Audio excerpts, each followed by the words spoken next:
দর্শক সবাইকে আমন্ত্রণ জানাচ্ছি দেয়ালিকার বিশেষ আয়োজন বিশ্লেষণে। আমরা আজকে আলোচনা করব ডাকসু নির্বাচন নিয়ে। ডাকসু নির্বাচনটা যদি সব ঠিক থাকে আগামী সেপ্টেম্বরের 9 তারিখে হতে যাচ্ছে। এমন একটা পর্যায়ে এসে ডাকসু নির্বাচনটা হতে যাচ্ছে এই গত 5ই আগস্ট পরবর্তী একটা অভ্যুত্থান পরবর্তী সময়ে ডাকসু ইলেকশন হতে যাচ্ছে, যার ফলশ্রুতিতে এমন একটা আলোচনা তৈরি হয়েছে ডাকসু ইলেকশন নিয়ে, যেই আলোচনাটা অনেক ক্ষেত্রে, আমি পুরোপুরি ক্ষেত্রে বলবো না, অনেক ক্ষেত্রে জাতীয় নির্বাচনের যে বড় বড় ইস্যুসগুলো আছে সেই ইস্যুগুলোকেও অনেক ক্ষেত্রে ছাপিয়ে ডাকসু ইলেকশন এখন গ্রাম থেকে গ্রামান্তরে একদম প্রান্তিক পর্যায়ে পর্যন্ত এই আলোচনাটা চলারই কথা। কারণ দীর্ঘ সময় ডাকসু হয়নি, 90 সালের পর থেকে ডাকসু হয়নি, নির্বাচন হয়নি, ডাকসু নির্বাচন। সেই তারপরে 19 সালে একটা যে ডাকসু হয়েছে, সেই ডাকসু ইলেকশন নিয়ে যে ভিপি প্রার্থী যে জিতেছিল ভিপি নুরুল হক নূর, সেও সেই নির্বাচন মানতে পারে নাই, যার কারণে সেই নির্বাচনটাকে সেইভাবে মানুষ বা সেই সময়ের যারা ছাত্র যারা ছিল ঢাকা বিশ্ববিদ্যালয়ের, তারাও সেইভাবে সেটাকে মানতে পারেনি। তাদের দাবি ছিল যে শেখ হাসিনার যেই সরকার, তৎকালীন সময় যে আওয়ামী লীগ সমর্থিত সরকার, তারা সেই ডাকসুকে বিভিন্নভাবে প্রভাবিত করে তাদের পক্ষে ভোট নিয়েছিল, যার কারণে সেই সময় ডাকসু তেমন একটা ফলপ্রসূ আলোচনায় যদিও ছিল, তারপরেও সেটাকে অনেকে মেনে নিতে পারে নাই। কিন্তু এবারের যে ডাকসু গণঅভ্যুত্থান পরবর্তী সময়ে, যেই সময়ে আমরা যাকে বলি যে ফ্যাসিস্ট বা আওয়ামী রেজিম, তারা নেই, যে আওয়ামী লীগ না থাকার কারণে অন্যান্য যেই দলগুলো এতদিন ডাকসুতে বেশি একটা সুবিধা, ঢাকা বিশ্ববিদ্যালয়ের রাজনীতিতে যে ছাত্র সংগঠনগুলো খুব একটা বেশি একটা সুবিধা করতে পারছিল না। এবার যেটা হয়েছে যে আওয়ামী সমর্থিত যে ছাত্র সংগঠন আওয়ামী লীগের, ছাত্রলীগ না থাকায় সকল রকমের ছাত্র সংগঠন, বিভিন্ন মতাদর্শের ছাত্র সংগঠনগুলো তারা অ্যাক্টিভ থাকায় সকলের অংশগ্রহণেই একটা নির্বাচন হতে যাচ্ছে ডাকসুতে। এবারে ডাকসুতে আলোচনায় বেশি আলোচনা হয়ে যাচ্ছে একটা ছাত্র সংগঠনকে নিয়ে, যেটা ইসলামী ভাবধারার সংগঠন, বাংলাদেশে দীর্ঘ ইতিহাস আছে যাদের, জামাতে ইসলামীর ছাত্র সংগঠন, ইসলামী ছাত্র শিবিরকে নিয়ে।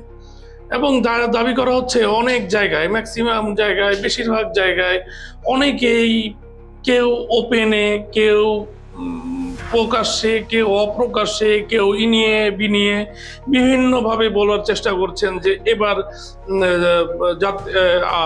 ইসলামী ছাত্র শিবিরের একটা বিশাল জয় হবে বা জয়কার হবে, এরকম একটা আলোচনা চলছে।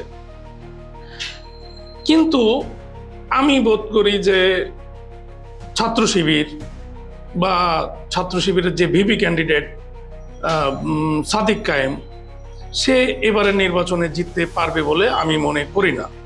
তার কারণ হচ্ছে, আমার কাছে মনে হয় যে 3টি কারণে সাদিক কায়েম এবারের নির্বাচনে ভালো ফল করতে পারবে না। ভালো ফল বলতে বেশ খুব যে একটা ভালো ফল তাও না, আমার কাছে মনে হয় না সে খুব প্রতিযোগিতামূলকভাবে জিতবে, সেটাও আমার কাছে মনে হয় না। এটা মনে না হওয়ার 3টি কারণ আছে। এর প্রথম কারণটি হচ্ছে যে আপনারা যদি ধরেন যে এই যে গণ অভ্যুত্থান, জুলাই আগস্টের যে অভ্যুত্থান, যে এবারের যারা ক্যান্ডিডেট ডাকসু ইলেকশনে যারা প্রতিযোগিতা বা প্রতিদ্বন্দ্বিতা করছে, তারা প্রায় সবাই ছাত্রদল থেকে শুরু করে বাকছাস, বাম জোট, অন্যান্য যে স্বতন্ত্র জোট, সবাই আন্দোলনের থেকে উঠে আসা ছাত্র নেতা বা নেত্রীরাই এই আন্দোলনে, এই নির্বাচনে অংশগ্রহণ করছে। তাদের ম্যাক্সিমামেরই, বেশিরভাগেরই দেখবেন প্রচারণার জায়গায় টেলিভিশন টক শো থেকে শুরু করে বিভিন্ন জায়গায় তারা একটি কথাই বলার জন্য বেশি চেষ্টা করে যে আমি এই জুলাই আন্দোলনে এইভাবে সংশ্লিষ্ট ছিলাম, ওইভাবে সংশ্লিষ্ট ছিলাম, আমি এই করেছি। একজন বলছে আমি 9 দফা ঘোষণা করেছি, আরেকজন বলছে আমি ওই আন্দোলন করেছি। বিশেষ করে জাতীয়তাবাদী ছাত্রদলের যেই প্রার্থী আছে আবিদুল ইসলাম খান, সে একটা ভিডিওর কারণে বেশ ভাইরাল, যে 5 তারিখে যে ভিডিওটা তার, যে প্লিজ কাউকে ছেড়ে যায় না। কিন্তু এই জায়গাতেই আমার কাছে মনে হয় যে আবিদুল ছাত্র শিবিরের যে প্রার্থী আছে, যে সাদিক কায়েম, সে এই জায়গাটাতে বেশ একটা পিছিয়ে। কারণ আন্দোলন চলাকালীন সময়ে, জুলাই আগস্ট যে আন্দোলন চলাকালীন সময়ে তার এমন কোনো কিছুই নাই যে সে দেখাতে পারবে যে আন্দোলনে সে ছিল। যদিও 5 আগস্টের পরেই তাকে, 5 আগস্টের দিন বিকেলবেলায় তাকে টেলিভিশনে দেখা গেছে, তারপরে সে অনেক কিছু করেছে বলে বিভিন্ন স্ট্যাটাসে, তাদের স্ট্যাটাসে, বিরোধীদের অন্য ছাত্র সংগঠনের স্ট্যাটাসে দেখা গেছে যে সে এটা করেছে বা সে জড়িত ছিল।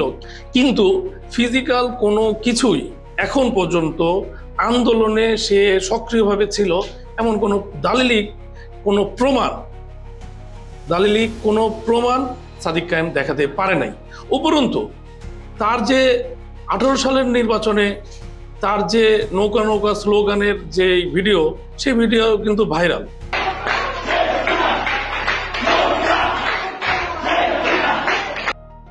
যার কারণে আমি মনে করি যে এই কারণে যদি আন্দোলনকে কেন্দ্র করেই এইবারের ডাকসু হয়, নির্বাচন হয়, সেক্ষেত্রে সাদিক কায়েম এই কারণে যে আগে তার গুপ্ত রাজনীতি, যেটাতে সে আওয়ামী লীগের ছত্রছায়া ছিল এবং তার কোনো মিছিল মিটিংয়ে কোনো কিছুতে তার প্রমাণ না থাকায় সে এক ধাপ পিছিয়ে থাকবে।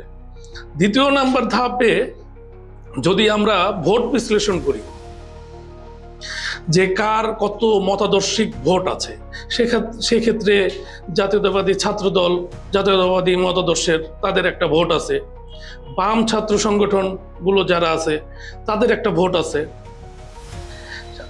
বাকছাস বিশেষ করে এবারের গণ আন্দোলন থেকে উঠে আসা যেই ছাত্র সংগঠন বা বাংলাদেশ জাতীয়তাবাদী গণতান্ত্রিক ছাত্র সংসদ, বাকছাস, যেহেতু তারা মাত্র একটা আন্দোলন, একদম মাত্র একটা তরতাজা আন্দোলন থেকে উঠে আসা ছাত্র সংগঠন, তাদের একটা ভোট আছে। তাহলে সব ভোট যদি আপনি বিশ্লেষণ করেন, যে সবাই তো সবার ভোটগুলো নিয়ে যাবে, সব মতাদর্শিক ভোটগুলো যাবে, তারপরে হয়তো বা কিছু সুইং ভোট বলি আর কিছু সাধারণ ভোট বলি, সেই ভোটগুলো রয়ে যাবে। তো ম্যাক্সিমাম বেশিরভাগ ভোটগুলোই কাট হয়ে যাবে ছাত্র সংগঠনগুলোর মাঝে। সেক্ষেত্রে ছাত্র শিবির কি একচেটিয়া একটা বিপুল অংশের ভোট দিয়ে কি সাদিক কায়েমকে জিতে আনতে পারবে? তা আমি বোধ করি না। সেক্ষেত্রে তাহলে দ্বিতীয় ধাপেও আমরা যা দেখতে পাই, সাদিক কায়েমের সহসায় জিতে আসার কোনো কারণ নেই। এবং তৃতীয়ত, যেটা সবচেয়ে বড় কারণ বলে আমি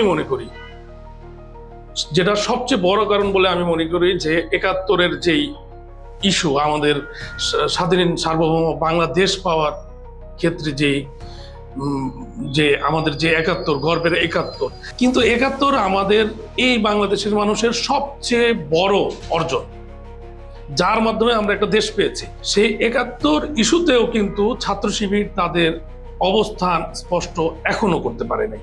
তারা এখনো বিভিন্নভাবে ডানে বামে একটা গজামিল দিয়ে তারা কিছু একটা প্রমাণ করতে চায়। কি প্রমাণ করতে চায় সেটা তারাই জানে, কিন্তু সেই প্রমাণের ক্ষেত্রে আর কি কোনো অকাঠ্য প্রমাণ তাদের কাছে নাই। তারা এখনো 71-কে সেইভাবে ওন করে কিনা সেটা আমার কাছে মনে হয় না তারা এখনো করে। সেই জায়গা থেকে আমি মনে করি একটা বিশাল ভোট তাদের পক্ষে না যাওয়ারই চান্সেস বেশি, যেহেতু এখানে স্বাধীন সার্বভৌমত্বের ব্যাপার। এবং আর যদি এইরকমই হয়, এই 3 পয়েন্টে যদি ছাত্র শিবির আটকে যায় এবং সাধারণ ছাত্রছাত্রীরা যদি তাদেরকে ভোট না দেয় এইগুলো চিন্তা করে, তাহলে কিন্তু কোনোভাবেই সাদিক কায়েমের বা এস এম ফরহাদের বা ছাত্র শিবিরের যে প্যানেল, সেই প্যানেলের যেতে আসার কোনো কারণ নেই। ধন্যবাদ আজকের বিশ্লেষণে থাকার জন্য। সবাই ভালো থাকবেন, দেয়ালিটার সাথে থাকবেন।